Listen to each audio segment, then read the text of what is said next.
느헤미야서를 봅니다. 계시록을 끝났고요. 그래서 지금 여기저기 하고 있는 건데 사가정에서는 지금 베드로 전서를 계속 나가고 있죠. 이러다가 성경 한 권을 다 하겠습니다. 김포는 신명기를 이번에 마쳤고요. 또 구산동은 데살로니가 후서를 지금 하고 있고요. 그리고 일산은 지금 누가복음 진행 중이고 마태, 마가, 누가 진행 중인데 주일 예배는 계시록을 지금 끝냈거든요. 하여튼 계시록은 두 번째 끝내는 건데 이번에는 뭘 할까요? 라고 했더니 주님이 느헤미야를 말씀하셨어요. 따라합시다. 느헤미야의 성벽 재건이다. 할렐루야. 그래서 이걸 지금 하라고 한 것 같아요. 우리는 지금 김포 땅의 성전 건축을 위하여 땅 밟기 한번 했습니다. 이제 오늘 저녁부터 오영희 목사님의 금식 성회가 시작되죠. 근데 예기치 않게 신사람 목사님 성회가 이게 겹쳐가지고, 왜냐면 제가 세미나도 가고 또 박사과정 외국 강사님도 들어오고 또 금식 성회도 하고 이러니까 이게 날짜가 안 잡히는 거예요. 그래서 날짜가 없죠. 한 주간은 거의 4주간으로 마치니까. 그래서 이렇게 지금 겹친 상태인데 다음 주는 또 제가 이제 세미나를 하루만 가고, 왜냐면 12개월 중에 이게 딱 하여튼 3분의 1은 무조건 가야 돼. 출석이. 우리도 그렇죠. 우리는 3분의 1은 무조건 출석해야 돼요. 제가 다니는 데가. 그래서 수요일만 가기로 하고 월화는 다시 이제 집회로 바꾸려고 신사람 목사님을 그러면 다음 주로 와주세요 했더니 이분이 이제 여기 알포메가 매달 오면서 이분도 열린 거예요. 이분 헌신이잖아요. 알포메가 이렇게 하나님이 헌신하라고 작년이죠. 작년 4월 달부터 하나님이, 이분은요 하나님 명령하지 않으면 절대로 안 가십니다. 절대로 하나님가 음성 듣는 분이라 하나님의 명령으로 4월 달에 알포메가 가라 해서 작년 4월 달에 첫 집회를 저랑 하게 된 거예요. 그래서 예언사에 가시고, 그리고 또 명령으로 7월, 또 명령으로 9월, 또 명령으로 11월 오시다가 하나님이 이제 올 1월부터 1년 동안 매달 하라고 명령하셔가지고 지금 3월 달째잖아요. 근데 이분은 그렇게 하시는 동안 여기 많은 분들이 연결해서 막 오셨죠. 많은 분들이. 신사람 목사님 예언 때문에. 근데 세계적으로 확 열려버렸어요. 지금 전국 세계적으로. 그래서 우리랑 약속한 매달 하나의 명령대로 약속한 거 외에는 꽉 잡혀있어요. 사역이. 놀랍죠? 감사합니다. 그래서 저는 이제 다음 주 월화 하면 딱 좋잖아요. 그랬더니 이미 잡혀 있어가지고 우리는 또 하여튼 이래저래 제가 하기로 했다가 또 이제 방글리 선교사님이 딱 한 달 계시는 동안 외국 강사님 물을 먹는 게 좋잖아요. 그래서 지난번에 하여튼 이래저래 우리가 취소했던 소현성 목사님 집회를 다시 다음 주에 넣었고 굉장합니다. 다음 주에 사모하고 오시길 바라고요. 하여튼 이번에 목요일까지 지금 집회가 이어지는데 금식 성회와 보식 성회가 되겠습니다. 그래서 금식 성회는 우리 요리사 목사님이 임 목사님이 특별한 요리는 없습니다. 금식 성회라 이렇게 그래도 알아서들 다 잘 드시더라고. 같이 다 잘 드시더라고. 김치국 맛있게 해놓으셨습니까? 그러니까 콩나물 김치국 오뎅 넣고 한솥 해놓으셨다고. 하여튼 금식성회라도 다 드시면 되고요. 거의 다 금식 안 하고 금식하는 분들 한 끼, 두 끼, 하루, 3일. 아직 안 붙여졌는데 하루 금식하시는 분들, 또 3일 금식하시는 분들 한 끼, 두 끼는 말고 하루 이상 하시는 분들을 이름을 적어주시면 저기다 계속 릴레이로 날짜하고 요일은 겹쳐도 됩니다. 릴레이로 계속 300번까지 하여튼 더 자원한자가 계속 우리가 이사 갈 때까지 많으면 400, 500 될 수도 있고요. 그러면 뭐 넘치는 은혜와 축복이 있을 줄 믿습니다. 하여튼 어제 하루 이분이 1번을 끊으셨네. 어제 하루 하셨네. 그저께죠? 그럼 어제 하루 하셨네. 어제. 저도 우리도 어제부터 시작했으니까 1번을 끊으셨네. 1번, 2, 3, 4 이렇게 되는 거예요. 또 이제 주자매가 3일 금식하니까 5, 6, 7. 그 다음에 누가 또 1일 금식 예, 그렇게 하면 그때 번호가 이렇게 가는 거. 감동할 때 하시면 돼요. 하여튼 우리는 12월 1일 날 갈 때까지 계속 감동 오는 대로 1일 금식, 또 매달 3일 금식 이렇게 할 겁니다.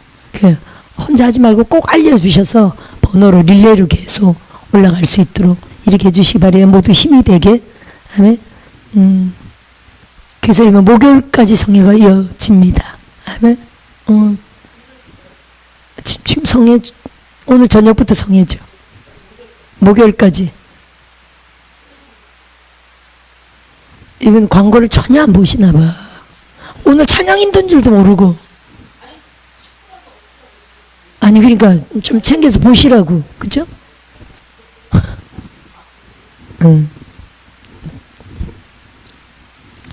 자, 우선 느헤미야를 봅시다. 느헤미야서는 이게 여러분 BC 586년에 예루살렘으로 돌아왔습니다. 그죠? 대제사장 스룹바벨 총독과 여호수아 대제사장과 함께 BC 586년에 예루살렘 성으로 모두가 포로기한에서 돌아왔죠. 그죠? 그걸 1차 포로기한이라고 우리가 합니다. 네, 이 느헤미야의 성벽 건축은요, 그때로부터 얼마가 지났냐면은 141년이 지났어요. 이게 성벽 건축한 게 BC 445년이거든요. 445년에 건축했거든요. 그러니까 약 141년이 지났죠. 하여튼 141년, 약 140년 정도가 지났는데, 네, 근데 성전은 겨우 스룹바벨 성전이 얼마나 작은지 압니다. 그죠? 솔로몬 성전에 비해서 엄청 작아가지고 솔로몬 성전의 영광을 알던 그 노인들은 통곡하며 울었다는 내용이 성경에 있잖아요. 젊은 사람들은 스룹바벨 성전이 지었으니까 너무 좋아서 막 웃었는데 늙은 사람들은 막 통곡했다고. 그래서 웃음소리와 기뻐 즐거워하는 웃음소리와 통곡소리가 막 뒤섞였다고 이렇게 성경에 기록되어 있었습니다. 자, 그런 연도고요. 자, 우리 1절부터 한번 볼까요? 느헤미야 1장 1절. 자, 그래서 기운 내시라고 우리 김혜수도 목사님 목소리가 너무 커서 마이크 안 해도 1절 한번 크게 한번 읽어보실까요?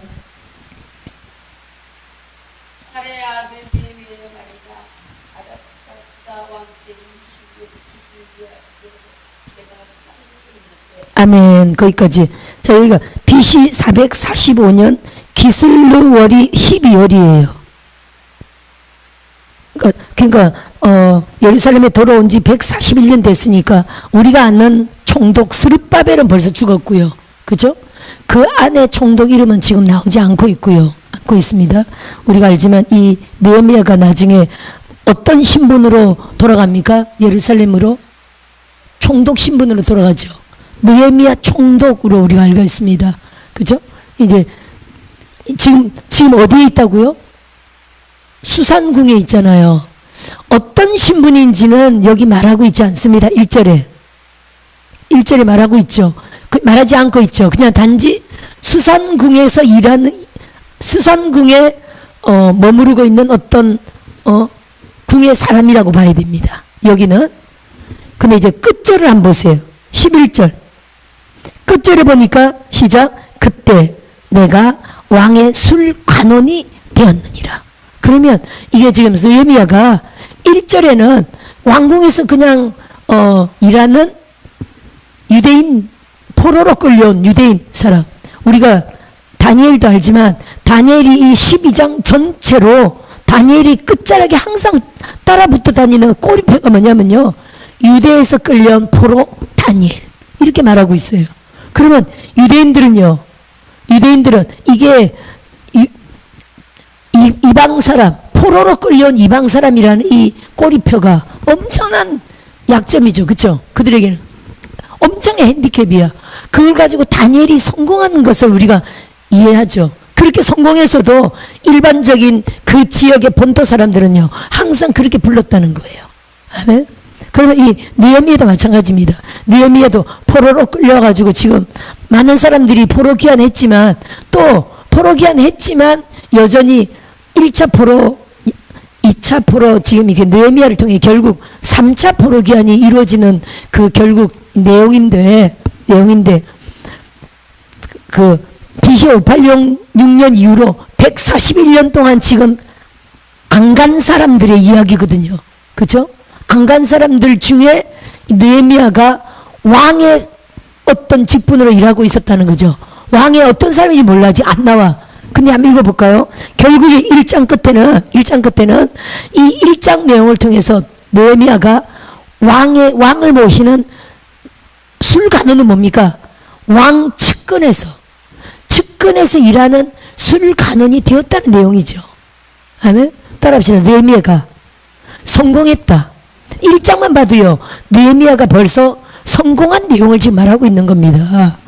근데 어떠한 이유로, 어떠한 사건으로, 어떻게 해서 느헤미야가 성공했는지를 우리가 1장을 통해서 알고 있죠. 알 수 있습니다. 다니엘서도 그렇거든요. 자, 2절 한번 읽어볼까요? 시작. 내 형제들 가운데 하나인 하나니가 두어 사람과 함께 유다에서 내게 이르렀기로 내가 그 사로잡힘을 면하고 남아있는 유다와 예루살렘 사람들의 형편을 물은즉 그들이 내게 이르되 사로잡히면 면하고 남아있는 자들이 그 지방 거기에서 큰 환난을 당하고 능력을 받으며 예루살렘 성은 허물어지고 성문들은 불탔다 하는지라. 아멘. 여기 자세한 내용은 지금 나오기 있지 않지만 스룹바벨 성전이 516년에 스룹바벨 성전이 지어졌거든요.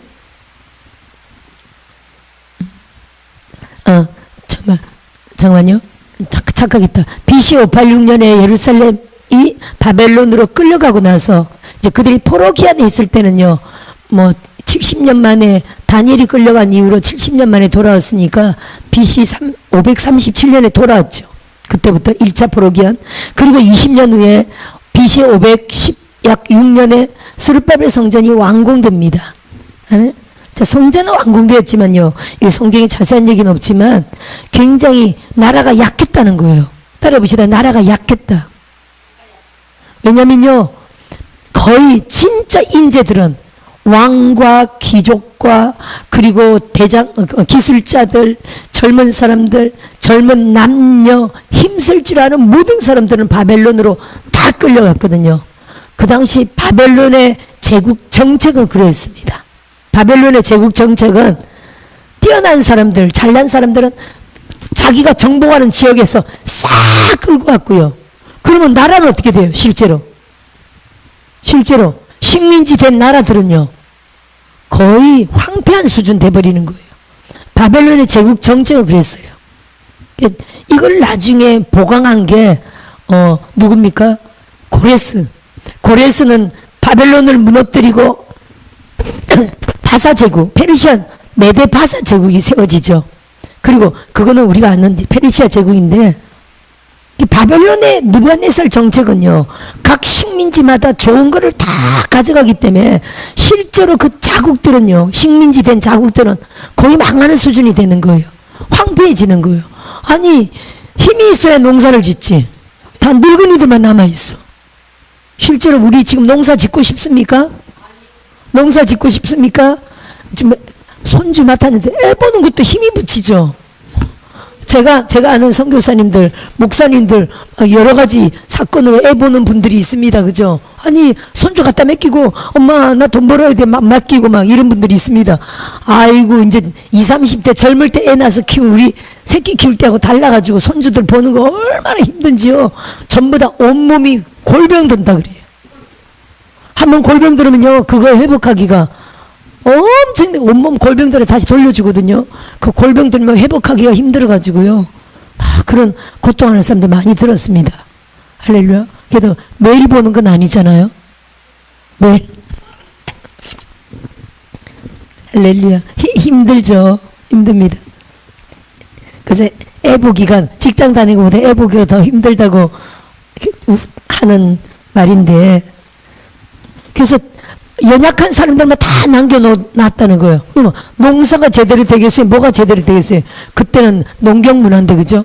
그러니까 다 황폐해지. 과수원도 황폐해져. 아니, 과수원이라고 과일이 그냥 자랍니까? 다 손봐줘야 되는 건데, 그죠? 이 과수원이 열매가 제대로 극상품이 나오겠어요? 농산물이 제대로 극상품이 나오겠어요? 나라가 그냥 황폐해지는 거예요. 그나마 외적들이 쳐들어와서 다 뺏어가. 그나마 농사 지으면 다 뺏어가. 먹을 거 없죠. 가난하죠. 황폐해지죠. 이런 상황들이 막 이루어졌다고 우리가 뭐 유추해 볼 수 있습니다. 역사적 기록도 있고요. 유추해 볼 수 있습니다. 근데 이런 바벨론 제국은 그랬는데, 이런 바벨론의 어떤 제국을 확 뛰어넘어 메데파사 제국을 고레스가 세우죠. 고레스의 정책은 뭐냐면요. 그래서 고레스는 오랫동안 시대적으로 정말 아버지 같은 왕으로 칭찬받는 왕입니다. 그래서 우리가 지금 이승만, 박정희 뭐 이러듯이 그들도요. 그 시대 사람들도 고레스 왕 이렇게 고레스 왕 같은 왕이 세워지기를 바라는 그러한 마음들을 참 갖고 있었습니다. 아비 같은 마음, 나라를 정말 부번케 하는, 나라를 사랑하고 챙기는 그런 왕이었어요. 근데 이는 어떤 정책을 썼냐면요. 사람들을 인재를 빼가는 게 아니라 나라들은 그대로, 그래서 보세요. 고레스가 딱 세워지고 나서 어떤 정책을 씁니까? 각자 자국민들이 다 돌아가라. 우리가 고레스를 통해서 유대의 포로들을 싹 돌려보낸 걸 기억합니다. 그죠? 근데 사실 역사적으로 유대의 포로만 돌아간 게 아니에요. 고레스 정책은요, 모든 식민지 국가 사람들을 다 자국으로 다 돌려보냈어요. 그리고 너희 나라를 부강케 하라. 이해되시죠? 무슨 말인지. 황폐한 나라들을 부강케 하라. 경제를 살려라. 그리고 세금을 받아가는 형식이었어요. 괜찮죠, 여러분? 세금을 받아가고요. 너희들은 나라를 위해서 너희 나라를 살려라 하는 정책으로 고레스는 그러한 정책을 썼어요. 이게 페르시아 바사 제국 정책이었는데 참 훌륭한 왕이었죠. 아마 계속 어릴 때부터 자라면서, 고레스는 어릴 때부터 자라면서 느부갓네살 왕이 통치할 때 고레스는 거의 뭐 어린 수준이었다고 봐야 되겠죠. 어려서부터 오랫동안 바벨론의 그 정책을 보면서 자기 나라도 그랬겠죠. 자기 나라도 그 식민지로서 굉장히 열악한 상황을 보면서 이건 옳지 않다고 어릴 때부터 계속 그렇게 생각했을 거라고 볼 수 있습니다. 그래서 만일에 내가 왕이 된다면 난 이렇게 하지 않을 것이다. 이해되십니까? 만일에 내가 왕이 된다면 나는, 이게 지금 제국인데 제국화된 모든 나라들을 다 잘 살 수 있도록 그들을 도울 것이다 라는 어릴 때 반대적인 꿈을 계속 꾸었다고 사실은 볼 수 있습니다. 그래서 결국 왕이 됐을 때요, 그는 그러한 정책으로 모든 포로들을 다 돌려보내면서 나라들을 살린 것을 우리는 압니다. 그리고 또 그렇게 어릴 때부터 꾼 꿈이 정말 하나님 안에서 소원을 불어넣어서 하나님이 하셨다는 걸, 그 이방인이었지만 택한 자였잖아요. 하나님 하셨다는 걸 절대 내 생각이, 꿈이, 이게 내가 꾼 꿈이 아니구나, 하나님이 한 꿈이, 주신 꿈이구나 라고 결정적으로 그거를 확인하고 그 일을 시작한 게 정확하게 어디냐면요, 우리 한번 펼쳐볼까요? 이 본문은 접어놓고요, 이사야 44장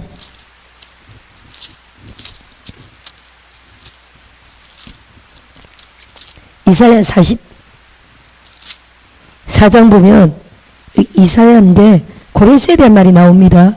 이사야는요, 고레스가 태어나기 약 200년 전, 고레스가 태어나기 약 150년 내지 200년 전에 이미 기록된 거예요. 따라합시다. 절대적인 예언이다. 아니, 고레스가 탄생하기 전에 이미 이사야였어요. 고레스라는 이름이 이렇게 많이 나옵니다. 놀랍죠? 이걸 나중에 고레스가 보게 돼요. 얼마나 기절초풍하겠어요. 예를 들어 여러분 이름이, 권사님 이름이 어? 지금 저렇게 애기 돌보느라 애기가 순해서 참 감사하다, 그죠? 참, 엄마 할머니처럼 순하네. 근데 권사님 이름이 이 성경책에 만일에 나온다면 얼마나 기절하겠어요. 그죠? 고레스가 성경에서 자기 이름을 발견하게 됐다는 거예요. 이거 한번 봅시다. 44장 26절 한번 보세요. 44장 26절. 그의 종의 말을 세워주며 그의 사자들의 계획을 성취하게 하며 예루살렘에 대하여는 이르기를 거기에 사람이 살리라며 유다 성읍들에 대하여는 중건될 것이라. 사람이 거의 안 살았다는 거예요. 다 끌고 가고 뭐 병약한 사람들, 늙은 사람들, 진짜 비천하고 진짜 이런 사람들만 남겨놓고 쓸모있는 사람들 싹 다 끌고 가는 겁니다. 예루살렘뿐 아니라 정복하는 모든 나라들이 다 끌고 갔다는 거예요. 유다 성읍들에 대하여는 중건될 것이라. 내가 그 황폐한 곳들을 복구시키리라 하며, 그 다음 보세요. 기품에 대하여는 이르기를 마르라. 내가 내 강물들을 마르게 하리라 하며. 참 누구를 말하느냐면 26절 시작. 28절. 고레스에 대하여는 이르기를 내 목자라. 그가 나의 모든 기쁨을 성취하리라며. 예루살렘에 대하여는 이르기를 중건되리라며. 성전에 대하여는 내 기초가 놓여지리라 하는 자니라. 고레스가 우선 첫 번째 나오는 고레스 이름인데 깜짝 놀랐어요. 왜냐면요, 고레스의 이름이 예루살렘을 중건하리라, 나의 기쁨을 성취하리라. 그것도 놀랐고요. 27절 보고 놀랐어요. 왜냐면요, 강물을 마르게 했거든요. 고레스가 바벨론을 칠 때, 우리가 바벨론 친 내용이 여기 나오죠. 바벨론 친 내 다니엘서 나오잖아요. 응? 그 이사야 44장은 좀 접어 놓으세요. 다니엘서 4장 정도 나오겠죠? 성경 너무 이제 낡아서 다니엘서 잘 안 보인다. 저 2년이니까 성경이 완전히 거의 걸려가 됐습니다.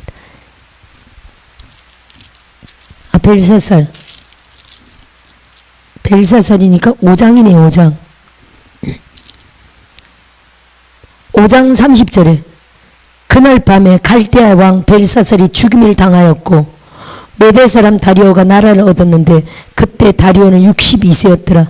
이때 다리오가 고레스의 외삼촌이거든요.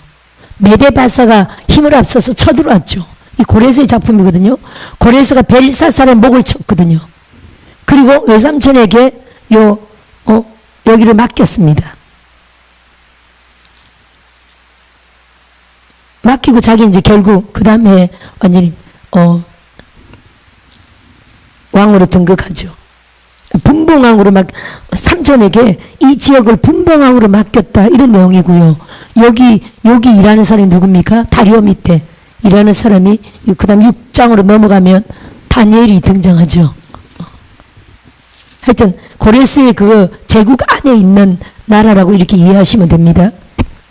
다시 이사야 44장으로 가볼게요. 근데 이때 벨사살 왕 바벨론 왕궁을 쳐들어와서, 그럼 바벨론 왕궁을 쳐들어왔다는 내용이잖아요. 바벨론 왕궁이요, 쳐들어갈 수 있는 왕궁이 아닙니다. 왜냐면요, 강물 안에 세워진 왕궁이야. 누가 거기를 쳐들어갈 수 있겠어요? 그냥 바깥으로 나갈 때는 이제 특별한 다리가 있어가지고 거기를 이제 그 왕궁의 사람들이 그 다리를 이렇게 특별할 때 이렇게 나가는 건데, 그 물 안에 세워진 바벨론 그 도성이 얼마나 크냐면요, 엄청 큽니다. 바벨론 도성이 엄청 큽니다. 엄청 크고요. 약 전체 바벨론 도성, 바벨론 성벽이 약 90km. 90km 엄청난 거 아닙니까? 바벨론 성벽 길이가 90km. 그 안에 모든 사람들이 바깥에 나갈 필요 없이 그 안에서 다 모든 걸 다 해결하는 거예요. 그 안에 수만 명이 살고 있었어요. 그 성벽 안에. 밖에 나갈 필요 없이 모든 것들이 거기 안에서 다 자급자족이 다 되는 거죠. 그런데 특별할 때 나갈 수 있는 그 이제 특별한 도로가 있는데, 그는 완전히 바벨론 성이 철통같이 닫혀 있어가지고 아무도 거기를 들어갈 수가 없어요. 근데 이 고레스가 어떤 작전을 썼냐면요. 그 바벨론 도성에 그 내려오는 물이 유프라테스 강이거든요. 따라합시다. 유프라테스 강. 우리가 어제 계시록을 했지만 계시록의 그 9장 6번째 나팔 재앙에 보면 유브라데 강이 나옵니다. 그죠? 유브라데 그 전쟁, 사람 3분의 1이 죽는, 전 세계 3분의 1이 죽는 유브라데 전쟁이 거기가 그 유프라테스 강이거든요. 중동 지역에. 근데 유프라테스 강 근원으로 올라가가지고 좌우로 180개 도랑을 파요. 그 강 옆으로 180개 도랑을 팝니다. 그래서 이 어떻게 했다고요? 물을 도랑으로 다 빼버린 거예요. 한 길로 내려가는 도랑을 좌우로 180개 강을 팝니다. 파가지고 물을 다 옆으로 다 물길을 다 돌렸어요. 그 밑에 유프라테 강으로는요 물이 전혀 내려가지 못하도록 물길을 다 옆으로 다 돌려버린 거예요. 그래서 유프라테스 강이 어느 날 철철철 넘치는 강물이 어느 날부터 강물이 점점 줄더니 물이 말라버린 거예요. 그래서 말라버린 강으로 쳐들어간 거고요. 미리 이게 벨사살 왕이 그 당시에 제사장들이 섬기는 신과 다른 신을 섬기고 있었어요. 그래서 제사장들이 엄청난 좀 많은 미움을 받아가지고 제사장들이 결국 약간 반역하는 가운데 이 고레스와 그러니까 소통하면서 이 제사장 문을 열어줬다는 기록이 역사적으로 있어요. 그래서 제사장들이 문을 열어줘가지고 내부자의 반역으로 문을 열어줘가지고 결국 쳐들어가서 벨사살의 목을 치고 바벨론을 점령했다는 내용이거든요. 근데 이 내용을 읽었을 때 누가요? 고레스가 네가 내 강물들을 마르게 하리라. 이게 충격을 받은 거예요. 자기가 그렇게 했는데 그런 그 작전까지도 이미 성경에 200년 전에 기록이 되어 있었다는 거예요. 이건 누가 하셨다고요? 하나님이. 45장 1절 한번 보세요. 시작. 여호와께서 그의 기름 부음을 받은 고레스에게. 아멘. 따라합시다. 기름 부으셨다. 하나님이 고레스에게 기름 부으셨다는 거예요.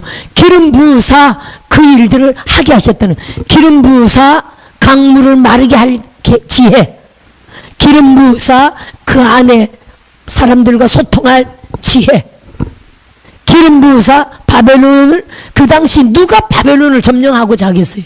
바벨론을 쳐들어갈 작전, 기름 부으사. 한번 보세요. 기름 부음을 받은 고레스에게 시작. 이같이 말씀하시되 내가 그의 오른손을 붙들고 그 앞에 열국을 항복하게 하며 내가 왕들의 허리를 풀어 그 앞에 문들을 열고 성문들이 닫히지 못하게 하리라. 3절까지 내가 너보다 앞서가서 험한 곳을 평탄하게 하며 논문을 쳐서 부수며 세리장을 꺾고 내게 흑암 중에 보아와 은밀한 곳에 숨은 재물을 주어 내 이름을 부르는 자가 나 여호와 이스라엘의 하나님인 줄을 내가 알게 하리라. 아멘. 이렇게 누가요? 고레스가 봤을 때 누가? 여호와가. 근데 그 당시에 여호와가 뭡니까? 바벨론 제국에 있던 여호와를 믿는 유대인들 알죠? 너무 극성스러우니까 알죠? 또 왜 압니까? 이게 아니 뭐 다니엘이란 인물도 있고 또 사드락 메삭 아벳느고란 인물도 있고 그죠? 바벨론 시대 그들이 절대로 그 어떤 신에게도 굴복하지 않고 자기의 신앙을 지킨 사드락 메삭 아벳느고 이야기, 다니엘 이야기, 사자굴석 이야기, 그 이야기는 주변 모든 국가들에게 다 퍼져 있던 이야기라 유대교는 엄청나 유명한 종교였어요. 유대인들은 유명한 이들이었죠. 근데 유대인이 섬기는 그 여호와가 자기에게 기름을 부었대. 얼마나 충격받았겠어요. 그죠? 또 보세요. 13절. 내가 공의로 그를 일으킨지라 그의 모든 길을 곧게 하리니 그가, 이게 고레스 말하는 거거든요. 그가 나의 성읍을 건축할 것이며 사로잡힌 내 백성을 값이나 갚음이 없이 놓으리라. 만군의 여호와의 말이니라. 이렇게 되어 있습니다. 그래서 그 당시에 고레스가 지금 현재 시가로는 약 50억 정도에 해당하는 그런 재정을 고레스가 공급했다라고 이렇게 지금 우리가 알고 있습니다. 이렇게 고레스를 통해서 이러한 일을 행했죠. 그러면 우리가 다시 본다면 고레스, 이게 지금 성경이거든. 이사야 성경이잖아요. 이사야 성경 두루마리라고 이해해야 됩니다. 그럼 이사야 성경 두루마리를 고레스가 어떻게 읽게 되었을까요? 어떻게 읽게 되었을까? 고레스 원년에 있었던 사람이 다니엘이죠. 그렇죠? 다니엘이 그때 고레스 원년까지 있으니라 이렇게 되죠. 1장 맨 끝에 다니엘이 소년으로 끌려가서 왕족이었습니다. 끌려가서 환관, 지금 말하면 우리 말하면 내시, 그죠? 환관이 되어가지고 왕궁에서 섬기다가 고레스 원년까지 정책에 있었다는 거예요.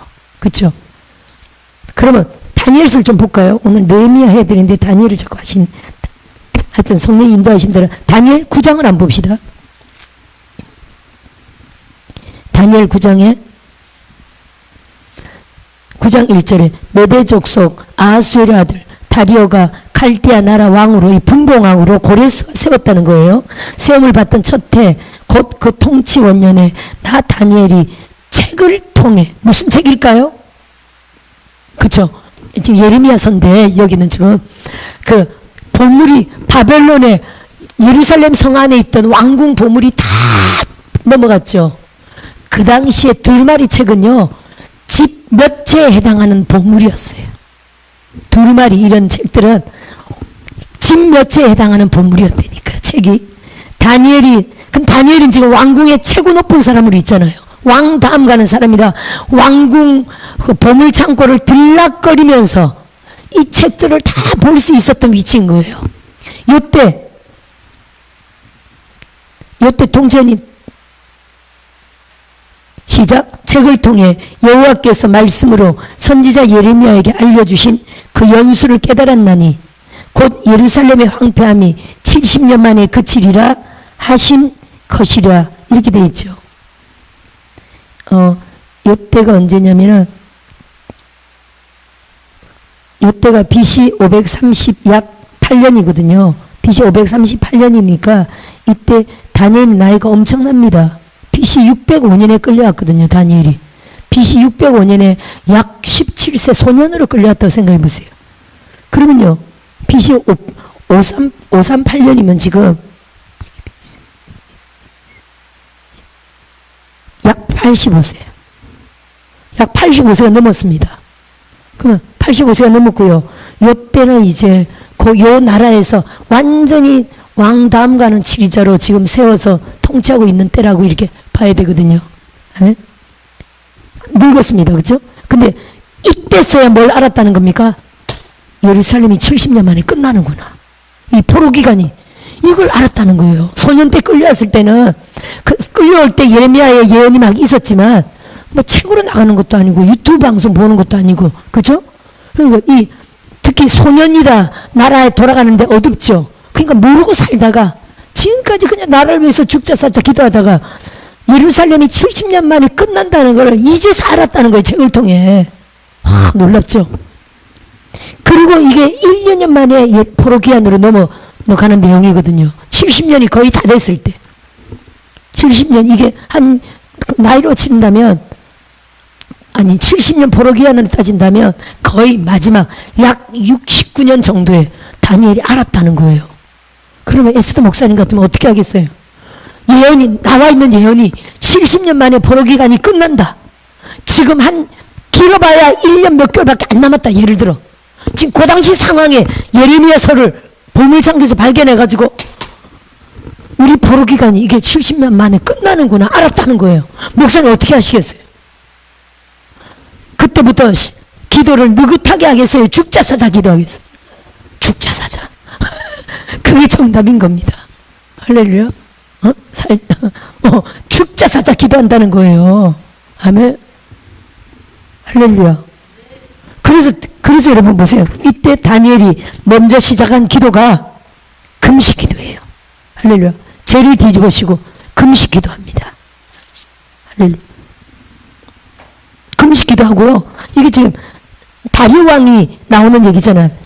이게 연결되는 이야기 어디냐면 6장이에요. 6장 한번 볼까요? 이 다니엘서는 시간적으로 12장까지 쫙 기록된 내용이 아니라 아니에요. 그래서 이렇게 9장하고 6장은 같은 시대예요.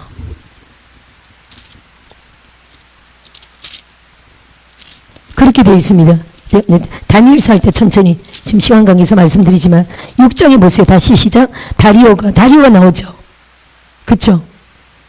그래서 이 다니엘서는요 이렇게 이해하시면 돼요. 전체적으로 환상을 쫙 다루고 나중에 또 이렇게 그런 또 역사적인 얘기들을 쭉 다뤄요. 그래서 1장, 2장, 3장, 4장이 12장까지가 시간적으로 쫙 이렇게 된 이야기는 아니다 이렇게 이해하셔야 돼요. 응? 그래서 우리가 보면 이렇게 7장에 엄청난 계시들이 나오죠. 막 환상이 나오죠. 8장에도 막 환상이 나오죠. 9장에도 막 9장, 10장, 11장 막 환상이 막 나옵니다. 이렇게 모아놨다 이렇게 이해하시면 돼요. 다음에 더 자세히 얘기하고요. 하여튼 6장과 9장은요 다니엘이 섬기는 그 왕 밑에 있었던 이야기입니다. 6장에 한번 보세요. 6장에 다리오가 고관 120명을 세우면서 다니엘을 총리로 세우는 얘기죠.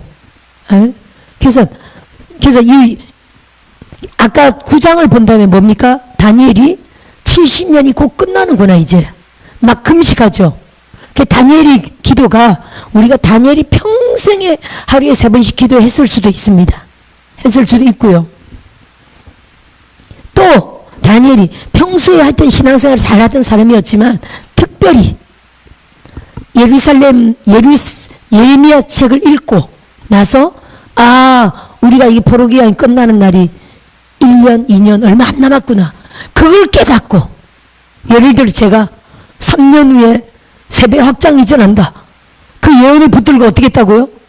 1천 번째 들어갔잖아요. 예를 들어 우리가 그러듯이 그럼 올해는 우리 나가려면 8개월 남았습니다. 8개월 안에 주인이 나가래. 그럼 어떻게 해야 되겠어요? 1일 금식, 3일 금식 막 철야 더 도전해야 되겠죠. 죽자 사자 도전해야 되겠죠. 그렇듯이 다니엘도요. 하루에 3번 작정을 그 이전에는 좀 자유롭게 기도했었어도 우리 인생을 말하는 겁니다. 그랬을 수 있다는 거예요. 죽자 사자 내가 하루에 이 하나님의 예언인데 예언의 성취를 해야 되겠죠. 따라합시다. 예언을 성취해야 된다. 예언을 성취하려면 어떻게 해야 되겠어요? 따라합시다. 정신 바짝. 맞죠? 예언을 성취하려면 정신 바짝 차려야 돼. 아멘? 에스더 목사님은 워낙 봉사를 많이 하고 워낙 매일 조영기 목사님 설교 듣고 성경 듣고 하니까 광고도 제대로 하여튼 안 봤어 오늘. 그럴 수도 있는데 없다고요? 죄송합니다. 봤다고? 그럼 하여튼 우리가 영적으로 더 예배, 기도 이렇게 정신 바짝 차려가지고 다니엘이 그랬다는 거예요. 그쵸? 네, 하루에 3번 기도해서 이 예언을 성취하리라. 따라합시다. 예언을 성취하리라. 아멘. 우리 12월 1일날 이사 간다면 11월 말까지, 그죠? 죽자자자 해가지고 따라합시다. 예언을 성취하리라. 아니, 김포 땅에 성전 건축하는 거, 그 7년 전에 제가 그 예언을, 환상을 주님이 직접 오셔서 제게 주셨는데, 그걸 올해 성취해야 되겠죠. 올해 성취 안 하고 또 임대로 가면 될까 안 될까요? 바보지 그쵸? 그럼 박세라 목사 바보 되는 거지. 할렐루야. 따라합시다. 올해는 성취한다. 아멘. 할렐루야. 올해는 성취해야 됩니다. 그럼 성취하려면 보통 각오를 해야 되는 게 아니고 보통 기도를 해야 되는 게 아니죠. 이렇듯이 다니엘이 그랬다는 거예요. 다니엘이. 할렐루야. 그래서 우리가 6장 얘기를 보면요. 다니엘이 솔직히 30일 동안 다른 신에게 기도하지 말라는 거잖아요. 30일 동안 다른 신에게 기도하지 말라는 거잖아요. 그러면 일반 사람들이 30일 동안만 그냥 좀 표 안 나게 마음속으로 기도하든지 일반적으로 마음속으로 기도하든지 아니면 몰래 기도하든지 누가 경찰이 맨날 찾아옵니까? 그죠? 몰래 숨어서 하든지 30일 동안만 좀 자제하고 30일 지나면 자유 할 수 있어요? 없어요? 충분히 그렇게 할 수 있죠. 코로나 때 얼마나 많은 교회들이 그렇게 했어요. 성도들 다 놓쳤잖아요. 이제는 가난한 성도들이 엄청 많아졌잖아요. 할렐루야. 그때 전부 다 교회 오지마. 또 뭐 10% 할 때는 예를 들어 1000명 성도 중에 100명만 올 수 있는 거야. 나머지 900명은 전부 다 집에서 드려. 또 너무 심할 때는 집에서 전부 다 드려. 온라인으로 아무도 오지 마. 교회에서 오지 말라고 한 거 아닙니까? 전부 다. 그러면 교회 안 오고 집에서 드려도 천국 간다는 거 아니에요. 교회에서 이미 그렇게 길을 들여놓고 벌어서 들여놓고 그렇게 집에서 유튜브로 예배 드려도 천국 가네 이렇게 다 해놓은 거 아닙니까? 지금은요 편해져가지고 교회 안 나가고 그냥 지금 온라인이 너무 좋아졌구만. 너무 좋은 교회들이 온라인으로 다 나오니까 자유롭게 이 교회 저 교회 막 예배 드리면서 안 나오는 성도들이 얼마나 많아요. 그렇죠? 이거 다 누가 만든 겁니까? 교회가 다 이렇게 해놓은 거지. 그러니까 다 사단에게 다 속은 거예요, 여러분. 아니 다니엘 요 시대 얼마나 많은 하나님을 믿는 또 유대인들이 있었겠죠. 유대인들이 30일 동안 딱 자제하면서 조용히 우리끼리 몰래 얼마나 많이 그렇게 했겠냐고요. 근데 다니엘은 목에 칼이 들어와도 따라합시다. 전에 하던 그대로. 그렇죠. 전에 하던 그대로 이 교회들이 전에 하던 그대로 하던 교회들은요. 그 이후로 제가 그때 그랬죠. 우리가 매일 더 따라합시다. 더. 그때 우리 선교사님 많이 오시기 시작했죠. 코로나 때만 오셔서. 코로나 때 예배할 데가 없어가지고 찾아서 온 게 거의 선교사님들이 많이 오신 거예요. 예배할 데가 없어 그랬나? 그 전부터죠. 맞아. 그 전부터다. 그 전부터 이미 그죠? 하여튼 우리가 코로나 때 계속 예배 드렸죠. 더. 그래서 제가 그때 계속 예배하면서 막 했던 뻔한 예언적인 말씀이 있었으면 뻔한 예언을 했습니다. 지금 이렇게 코로나 때 계속 예배하는 교회들 나중에 코로나 끝나고 나면 다 축복이 열린다. 그는 진짜 그 말대로요. 우리는 기적적으로 여기 이사 온 겁니다. 기적 중에 기적이었어요. 아멘. 다니엘도 마찬가지입니다. 따라합시다. 전에 하던 그대로. 더하면 더하지 덜하지 말아야 되겠죠. 할렐루야. 우리는 지금 이제 8개월 동안 더 해야 됩니다. 할렐루야. 엄청난 기적이 일어나야 되는 건데 전에 하던 것보다 전에 하던 그대로에 다시 플러스 알파로 더 해야 됩니다. 더 하는 건 뭘까요? 지금 금식이죠. 여기서 어떻게 성회를 더할 수 있으며 그죠? 예배를 어떻게 더할 수 있으며 하면 지금 최선을 다하는 건데 여기다가 더 플러스는 금식입니다. 하면 또 이제 더 해야 된다는 건요. 양을 더 늘릴 수는 없지만 우리의 모든 예배에 전심을 더해야 됩니다. 할렐루야. 따라합시다. 전심을 더한다. 더 늘은 거는 제가 세미나 가는 이틀을 더 성회로 하는 게 늘었고 또 금식이 늘었고 그 다음에 플러스 전심입니다. 따라합시다. 모든 예배를 전심으로 드린다. 모든 기도를 전심으로 드린다. 할렐루야. 모든 예배와 기도를 다 전심으로 또 성회도 전심으로 사모하며 참여하면요. 인바든지 돼야 안 돼요. 따라합시다. 다 내 거 된다. 할렐루야. 다 누구보다 사모할 때 다 내 걸로 만드는 사모하여 내 걸로 만드는 종들 되시길 주님을 축원드립니다.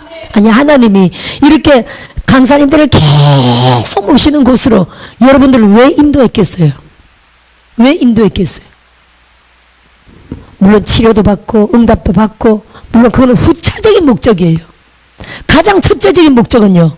따라합시다. 그들 같은 종이 되라. 예수님을 왜 우리에게 보내셨어요? 첫째는 구원이죠. 물론 그건 당연한 거고요. 예수님 왜 우리에게 보내셨다고요? 예수님 같은 종이 되라. 예수님보다 더 큰 종이 되라 아닙니까? 결국에 여기 이렇게 많이 모시는 능력 있는 진짜 세계적인 종들인데 능력을 말한다면 여기 모시는 분들이 세계적인 분이에요. 오영인 목사님 또 외국 강사님들 또 앞으로 어떤 분들이 계속 다른 분들 모실 건데 늘 모시는 분들은 오영인 목사님, 서하평 목사님, 또 뭐 소현수 목사님, 신사람 목사님 이제 세계적으로 뜨잖아요 지금. 그죠? 손재 목사님도 계시네. 그렇죠. 세계적인 분들이에요. 지금 아주 이름 다 갑자기 이름이 생각 안 나서 우리가 계속 모시는 분들은 세계적인 분들입니다. 아멘. 그런 말 하면 안 되죠. 모실 거예요. 왜요? 시험 들었어요? 아니, 저는 그런 말 한 적 없는데. 그래요. 하여튼, 계속 모실 거예요. 그죠. 그래서 하여튼, 이렇게,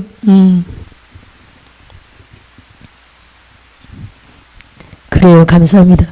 이 세계적인 분들을 이렇게 모시면은 다 그와 같이 데려가는 거거든요. 할렐루야. 그래서 종들의 약점들도 있겠죠. 뭐 완벽하지는 않을 겁니다. 따라합시다. 좋은 것만 다 받는다. 할렐루야. 그 나쁜 거는 다 걸르고요. 좋은 것만 다 받는다. 이렇게 이해하시면 되고요. 하여튼 뭐 우리 보기에 다 좋은 분들만 모신다. 우선 이렇게 생각하시면 됩니다. 제가 오랫동안 사역했기 때문에 그래도 다 걸러서 이제는 그냥 제한적으로 계속 모시는 분들이 사실 있습니다. 믿고 마음껏 하는. 그래도 주님 저분에게 주신 하나님의 좋은 것만 다 내게 임하게 하소서. 이런 기도는 우리가 필요합니다. 왜냐하면 예수님은 아니기 때문에, 사람이기 때문에.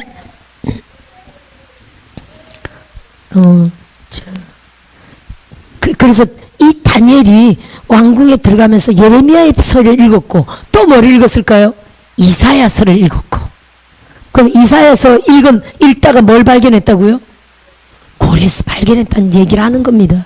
그러면 발견하자마자 그때 고레스가 바사 제국을 바뀌었는데, 정권이 바뀌었는데 달려갔겠죠.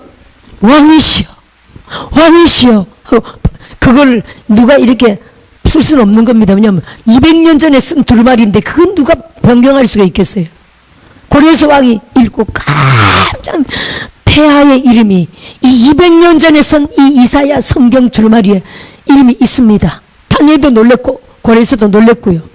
그걸 읽어봤더니 아까 그 내용이 들어가는 거예요. 그러면 그 내용대로 했을까요? 안 했을까요? 어릴 때부터 자기가 꿈이기도 하고요. 바벨론 정책은 아니다. 이건 잘못된 정책이다. 나는 모든 자국들이 다 살아날 수 있는 정책을 펼치리라. 이렇게 해서 페르시아 제국이 계속 성해졌던 내용이죠. 자, 느헤미야를 보면 느헤미야가 지금 페르시아 제국의 그 왕후가 된 사람이 에스더고요. 그죠? 그리고 술 간원으로, 왕궁의 관원으로 세워졌던 사람이 이 느헤미야입니다. 다시 볼게요. 느헤미야 1장. 불탔다 하는지라 4절 시작. 내가 이 말을 듣고 앉아서 울고 수일 동안 슬퍼하며 하늘의 하나님 앞에 금식하며 기도하여 이르되 하늘의 하나님 여호와 크고 두려우신 하나님이여. 즉 느헤미야에게 뭐가 있었냐면요, 자기 나라를 지금 이 정도면 느헤미야는 여기 페르시아에서 태어났다고 볼 수 있습니다. 그죠? 아니, 나라 망한 지 지금 141년이 됐는데, 그쵸? 141년이 됐는데 여기서 태어났다고 봐야 되겠죠. 포로들이 끌려온 지 141년이 됐어. 그럼 여기서 태어난 사람 중에 한 사람입니다. 그런데도 자기 조국이 지금 그렇게 됐다는 소리를 듣고, 아니, 쳐들어와서 막 능욕받고 환난을 당하고 성은 허물어지고 성문들은 불탔다. 아니, 나라가 약하니까 막 여기저기 외적을 침입을 당해서 막 빼앗아가고 막 이런 일이 막 있는 겁니다. 곡식도 약탈해 가고 사람들도 죽고 막 강도짓하고 막 이러는 거예요. 주변 국가들이. 이런 걸 듣고 느헤미야가 금식하며 앉아서 정신을 잃고 지금 기도하면서 울고 있죠. 보세요. 지금 우리나라도 그래요. 우리나라 이 상황을요, 외국에서 더 난리예요, 여러분. 외국에 있는 이민자들이 지역마다 모여가지고, 우리가 그 3.1절 집회했잖아요. 3.1절 날 그들도요, 3.1절 날 지역마다 모여가지고 그 영상 보셨죠? 외국에서 이민자들이 막 기도하고 모여가지고 그런 거 하는 거예요. 외국에 있는 이민자들이 더 난리예요. 우리나라 사람들만 태평이에요, 태평. 진짜 태평성대를 누리고 있어요. 외국 사람들이 우리나라 망할까봐 난리쳐요. 느헤미야도 그랬다는 거예요. 울고 불고 금식하고 기도하고 있었다는 거예요. 이르되 하늘의 하나님 여호와 크고 두려우신 하나님이여 주를 사랑하고 주의 계명을 지키는 자에게 언약을 지키시며 긍휼을 베푸시는 주여 간구하나이다. 이제 종이 주의 종들인 이스라엘 자손을 위하여 함께 읽읍시다. 주여로 기도하며 우리 이스라엘 자손이 주께 범죄한 제들을 자복하오니 주는 귀를 기울이시며 눈을 여시사 종의 기도를 들으소서. 나와 내 아버지 집이 범죄하여 주를 향하여 크게 악을 행하여 주께서 주의 종 모세에게 명령하신 계명과 율례와 규례를 지키지 아니하였나이다. 옛적에 주께서 주의 종 모세에게 명령하여 이르시되 만일 너희가 범죄하면 내가 너희를 여러 나라 가운데 흩을 것이요 만일 내게로 돌아와 내 계명을 지켜 행하면 너희 쫓긴 자가 하늘 끝에 있을지라도 내가 거기서부터 그들을 모아 내 이름을 두려고 택한 곳에 돌아오게 하리라 하신 말씀을 이제 청하건대 기억하옵소서.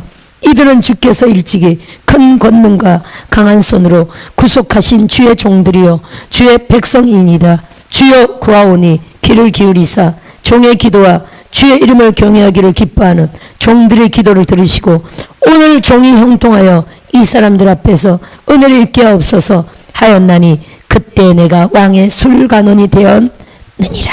아멘. 느헤미야 기도 보세요. 자기 열조들이 지은 죄에 대한 죄를 먼저 자복합니다. 따라합시다. 조상들의 기도를. 조상들이 죄를 자복하는 기도를 먼저 했죠. 그러면서 하나님 앞에 나라를 위하여 좀 자기에게 은혜를 베푸사 자기가 뭔가 하고 싶은 거예요. 이 나라를 가서 돕고 싶은 겁니다. 이 금식하며 기도하며 나라를 어떻게 회복해달라고 도와달라고 이 조상들의 죄를 용서해달라고 막 기도하면서 뭘 붙잡느냐면요. 보세요. 8절 보세요. 율법을 붙잡습니다. 약속을 붙잡습니다. 말씀을 붙잡습니다. 옛적에 주께서 주의 종 모세에게 명령하리되 시작. 만일 너희가 범죄하면 내가 너희를 여러 나라 가운데 흩을 것이요 만일 내게 돌아와 내 계명을 지켜 행하면 너희 쫓긴 자가 하늘 끝에 있을지라도 내가 거기서부터 그들을 모아 내 이름을 두르고 택한 곳에 돌아오게 하리라 하신 약속의 말씀을 붙들고 막 기도합니다. 따라합시다. 금식 기도다. 말씀 붙잡는 기도다. 회개 기도다. 조상들이 죄까지 회개했죠. 따라합시다. 우리도 회개 기도다. 예언적인 약속, 성경 약속, 성경 말씀, 또 예언적인 약속이 있죠. 말씀 약속을 붙잡고 기도하는 거예요. 회개 기도와 약속 붙잡고 또요. 금식 기도입니다. 아멘. 울며 불며 회개하며 금식하며 기도하며 약속 붙잡고 기도했더니 따라합니다. 성취되었다. 그 하나님이 기도를 보시고 갑자기 왕궁 안에 있는 어떤 일하는 사람이었는데 은총을 입어서 왕 측근에서 얼마나 사람이 많은데요. 왕 얼굴 못 봅니다. 그죠? 왕 측근 못 갑니다. 얼마나 누구에 의해서 그 경원들에 의해서 쫙 전체적으로 딱 지켜지죠. 왕 측근에 절대로 못 갑니다. 근데 술관원은 뭐예요? 왕 바로 옆에서 늘 식사 때마다 술을 따르는. 그러면요, 이게 왕의 친구인 거예요. 술관원이란 게, 술은 물론 다른 사람들이 만들 수 있습니다. 그죠? 옆에서 왕의 술을 따르는 자는요, 한마디로 왕의 친구라고 해야 돼요. 왕의 말친구. 그래요, 안 그래요? 왕의 말친구야. 뭔가 대화가 통해야 돼. 그죠?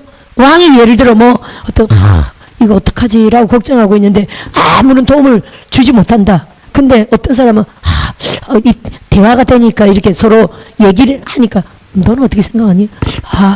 제가 얘기해도 되나? 너는 네 생각은 어떤가 얘기해봐. 근데 얘기했더니 너는 어떻게 그렇게 그런 생각을 하냐? 이렇게 뭔가 좀 총기가 있고 총명해서 말이 대화가 되고 자기에게 도움을 주는 자가 왕 옆에 오는 거죠. 할렐루야. 그래서 이렇게 기도했더니 하나님이 소문으로 예를 들어 왕 옆에 술 따르는 사람이 필요한데 내 말동무도 되고 뭔가 수준이 있어서 내 대화가 통하는 그런 사람이 내 옆에 있어도 되겠다라고 했더니 추천에 의하여 왕이시여 유대인의 포로인 사람 중에 느헤미야라는 사람이 있는데 하나님을 경외하고 그가 참 신실하고 깨끗하고 생각이 높습니다. 지혜가 높아서 왕이 옆에 두시면 참 도움이 될 만한 사람입니다. 주변 많은 사람들에게 칭찬받는 인물입니다. 이렇게 벌써 추천이 들어갈 거 아니에요. 그렇죠? 추천이 들어가서 아무나 왕 옆에 갑니다. 갑니까? 추천이 들어가서 그가 발탁되어 왕 옆에 술관원이 딱 됐다는 거예요. 술관원이라고 술을 마신다는 뜻이 아니에요. 그죠? 항상 옆에서 왕의 술을 따르면서 왕의 모든 것을 알고 그를 생각으로 지혜로 대화로 도울 수 있는, 사실은요 왕의 술관원하면 왕의 책사격이라고 봐야 돼요. 그렇지 않습니까? 왕이라고 다 똑똑한 건 아니거든요. 이게 대를 이어서 왕이 되기 때문에 왕들도 교육받아야 돼요. 왕 옆에 있는 사람들은요 왕을 다 지혜로 도울 수 있는 사람들이 되는 거지, 왕보다 멍청한 사람은 안 되는 거예요. 왕보다 더 지략적으로 뛰어난 지혜자들이 왕 옆에 쫙 있어야 돼요. 할렐루야. 그래야 나라가 잘 되는 거거든요. 왕은 단지 권세와 직분일 뿐이에요. 거기다가 왕까지 총명하면 대박이겠죠. 근데 이 고레스에게 기름을 부어서 하나님 그런 일을 하셨고, 또 여기 느헤미야 때는 아닥사스다 왕이잖아요. 아닥사스다 왕 때 왕을 도울 수 있도록 술관원으로 딱 세워졌다는 거예요. 이게 뭘로? 회개하며 나라를 위하여 걱정하며 금식하며 울며 하나님 앞에 조상들 죄까지 자기의 죄까지 회개하며 나라를 위해서 어떻게 이 나라를 어떻게 저도 돕고 싶은데 이 나라를 떠나서 지금 왕궁에서 돈 벌며 일하고 있는 한 사람인데 이 나라를 떠나서 본국으로 돌아간다는 게 가능해요, 안 가능해요? 가능하지 않습니다. 그렇죠? 삶도 있고 가능하지 않습니다. 나를 위해서 기도했더니 술관원이 되게 한 내용이죠. 우리는 2장으로 넘어가면 결국 총독으로 임명해서 왕이 보내는 내용인데, 왕이 엄청난 재정을 투입해서 그 보내는 사람들과 함께 보내는 내용이죠. 이게 인간의 힘으로 도울 수 있습니까? 없습니까? 못 돕습니다. 가난은 임금도 못 돕는다고. 이게 지금 나라가 굉장히 황폐해서 가난하고 회복이 안 되는 내용이잖아요. 가난하니까 계속 침략을 당해서 다 뺏기는 내용이에요. 막 파괴되고 막 쳐들어오는 자들이 막 파괴하고 막 이런 내용이죠. 근데 가서 우리가 그 다음부터 이어지는 다음 주부터 하겠지만 내용이 느헤미야가 막 이게 백성들을 군대화시키고, 그렇죠? 성벽을 지키면서 성벽을 결국 52일 만에 건축하는 내용이 이어집니다. 아멘. 우리는 8개월이라는 시간이 있는데 8개월 동안 정말 하나님 앞에 따라합시다. 회개하며 금식하며 할렐루야 예배하며, 아멘. 전적으로 하나님 나를 당연히 위해서 기도하고요. 또 이제 성전 건축을 위하여 전적으로 기도할 때 하나님의 놀라운 역사로 은총으로 하나님의 놀라운 그 기적을 보게 될 줄 믿습니다. 느헤미야가 한 게 먼저 금식 기도였죠. 그때부터 지금 기적이 일어난 사건이 1장인 거예요. 따라합시다. 금식 시작하면서 기적이 시작되었다. 할렐루야. 우리 교회도 기적이 계속적으로 일어날 줄 믿습니다. 이제 1번, 2번 누가 계속 이름을 올리느냐. 많은 사람, 어떤 사람은 10번 올라가고 어떤 사람은 20번 올라가고 어떤 사람은 30번도 올라가는 사람이 있을 겁니다. 1일 금식 따라합시다. 할 수 있다. 아멘. 1일 금식으로 하나님께 영광 돌리고, 또 다음에 3일 금식으로 하나님께 영광 돌리고, 그렇죠. 계속 올라가는 거죠.